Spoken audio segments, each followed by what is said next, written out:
Bienvenue dans Finance d'entreprise. Je réponds au nom de Bérénice Absalom Polo.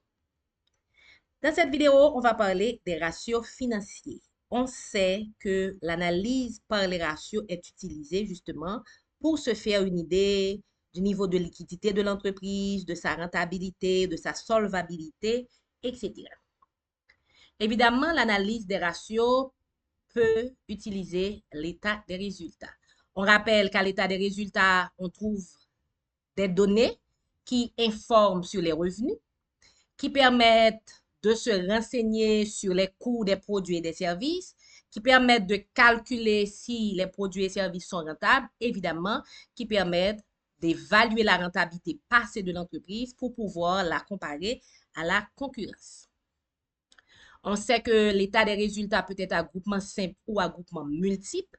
Dans le groupement simple, on va trouver d'un côté les produits et de l'autre les charges pour voir si l'entreprise a dégagé un bénéfice ou une perte. Alors que dans les groupements multiples, on va trouver les soldes intermédiaires de gestion. Ça veut dire l'état des résultats permet de faire ressortir des résultats intermédiaires. L'analyse des ratios utilise aussi le bilan. Dans le bilan, on trouve des informations sur l'actif long terme, sur l'investissement de l'entreprise, sur le niveau de liquidité de l'entreprise.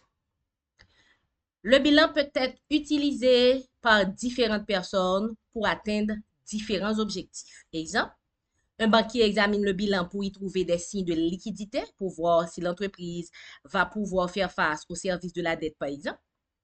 Un fournisseur va noter au niveau du bilan l'ampleur des dettes commerciales de l'entreprise et à ce moment, le fournisseur va décider si oui ou non il va accorder un crédit ou pas.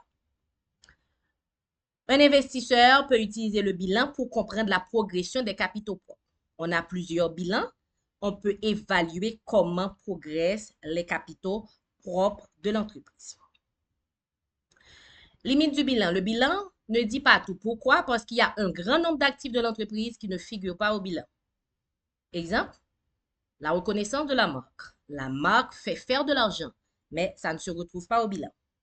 Il y a le service à la clientèle, la qualité du service, c'est une bonne chose, mais il n'y a pas une rubrique qui s'appelle qualité du service. Les employés compétents. On dit que les employés représentent l'actif principal de l'entreprise parce que c'est avec la force de travail, la créativité justement qu'on va pouvoir développer l'entreprise. Mais on ne trouve pas les employés au bilan, on ne trouve pas les compétences des employés au bilan. L'environnement favorable, un environnement, un marché intéressant qui permet à l'entreprise de progresser, des atouts stratégiques. Bref, il y a beaucoup d'éléments sur lesquels l'entreprise s'appuie pour faire de l'argent qui ne se retrouvent pas au bilan. Donc, on comprend que les actifs valent rarement ce que les livres de comptabilité indiquent. Quand on regarde un bilan, il y a quand même 3 éléments qui devraient attirer l'attention. Le niveau de liquidité, la structure financière et le rapport entre valeur et coût. Évidemment, on va trouver des ratios qui permettent justement de prêter attention à ces éléments. Un ratio, c'est quoi? Un ratio, c'est un rapport. Quand on fait l'analyse financière par les ratios, on va donc utiliser des ratios financiers. Un ratio financier permet de calculer un rapport ou encore un pourcentage en établissant un rapport entre deux montants des états financiers. On prend deux montants d'un état financier, on fait le rapport entre ces deux montants et on trouve un ratio financier. Les ratios financiers, en général, servent à établir des relations entre les postes des états financiers. Quel est, par exemple, le pourcentage de bénéfices par rapport aux ventes? Quel est, par exemple, le poids de l'actif court terme par rapport au total de l'actif? Donc, on établit des relations entre différents postes des états financiers à partir des ratios financiers. Pourquoi on se sert des ratios? Pour plusieurs raisons.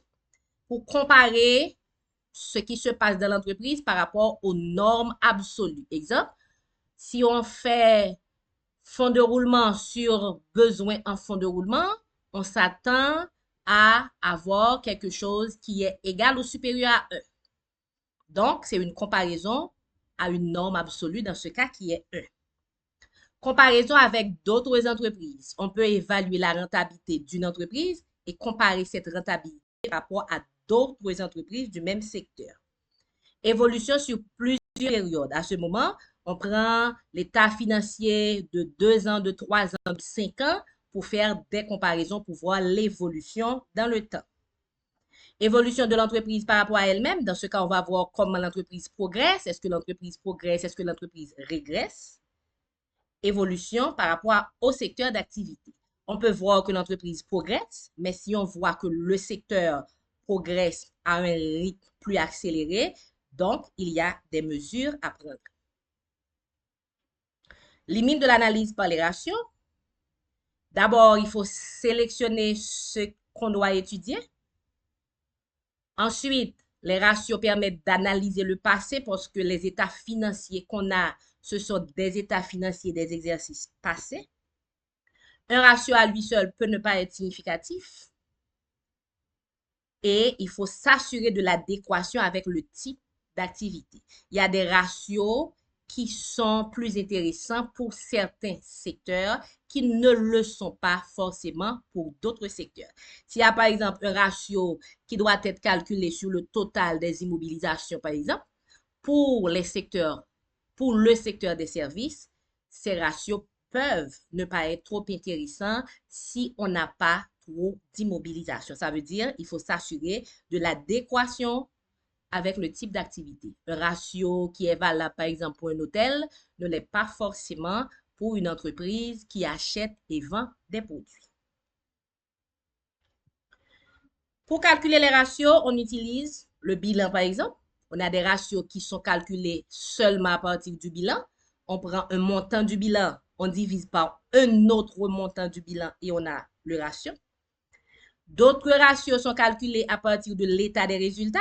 On prend un montant de l'état des résultats, on divise par un autre montant de l'état des résultats et on a le ratio. Il y a d'autres ratios qui demandent de mettre les deux ensemble. Donc, on peut avoir un montant de l'état des résultats divisé par un montant du bilan. À ce moment, pour calculer ces ratios qu'on peut considérer comme étant des ratios mixtes, il faut avoir et le bilan et l'état de résultat. Type de ratio, il y a des ratios qui donnent des informations sur le niveau de liquidité, des ratios qui donnent des informations sur la structure financière, d'autres sur la gestion, d'autres sur la rentabilité et d'autres sur la couverture. On termine pour dire que les ratios de liquidité informent sur la capacité de l'entreprise à payer ses factures ou encore ses dettes court terme.